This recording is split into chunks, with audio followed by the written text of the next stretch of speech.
All these sensationalist narratives about what the board was, what people thought the board was going to do are completely wrong. It was a coordinating mechanism. I fully understand Americans' concerns that they don't want government involved in policing speech. And good news, this initiative wasn't involved in policing speech, and neither was I. I'm sure. The DHS Disinformation Board that sprung on everybody a couple of weeks ago is paused, and Director Nina Jankowicz has officially resigned after just 3 weeks. The DHS joining Jankowicz in blaming disinformation for the derailment, saying, quote, the board has been grossly and intentionally mischaracterized.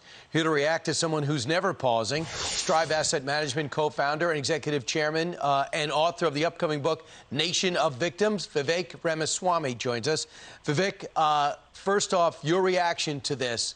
From the minute it was announced it was in trouble, they make the right move? Well, I think I was glad to see the news that the plans to proceed with the board have been canceled.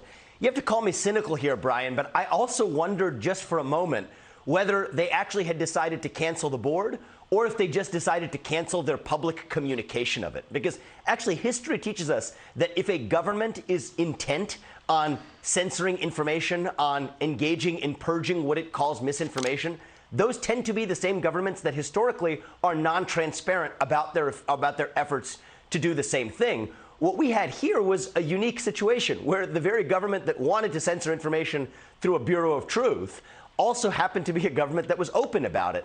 What I hope this isn't a sign of is a move in the direction of doing the same thing and accomplishing the same objectives, but without a figurehead and a separate department, but doing it through the back door. That might be cynical, but assuming that's not the case, then I do think this is a good development and at least restores the heart of what America is supposed to be, which is a free marketplace of ideas. Just your hunch, because you're going on a hunch that it might not be disbanded. Do you think that Jeff Bezos, when he came down on said and just with tongue firmly in cheek says this newly created disinformation board should review the tweet referring to Joe Biden coming out and blaming the wealthiest corporations for inflation?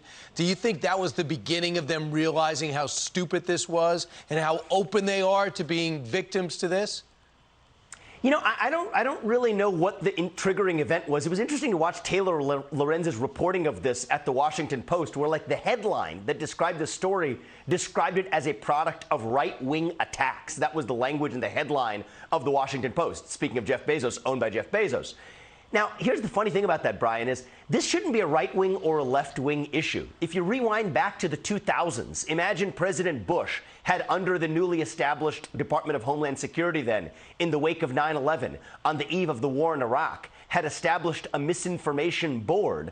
The left would have howled, and correctly so, in my opinion, because the government should not be in the business of regulating what ideas can and cannot make it into the public sphere. So that's not a left or a right-wing issue. It's not a capitalist or an anti-capitalist issue or a billionaire Jeff Bezos issue or a non-billionaire issue. It's just a fundamental American issue. What I think they realized was that actually the backlash that happened to come from people who may have identified as being right of center actually echoed ideas that were fundamentally liberal in nature, too, and they backed off. I hope they backed off the substance and not just the publicity around it. Again, time will tell us whether or not that's true. Right, and we just know at one point, if it does go back into play, it will be a musical on Broadway, because we know the director is clearly a fan of musicals. Vivek, thanks so much.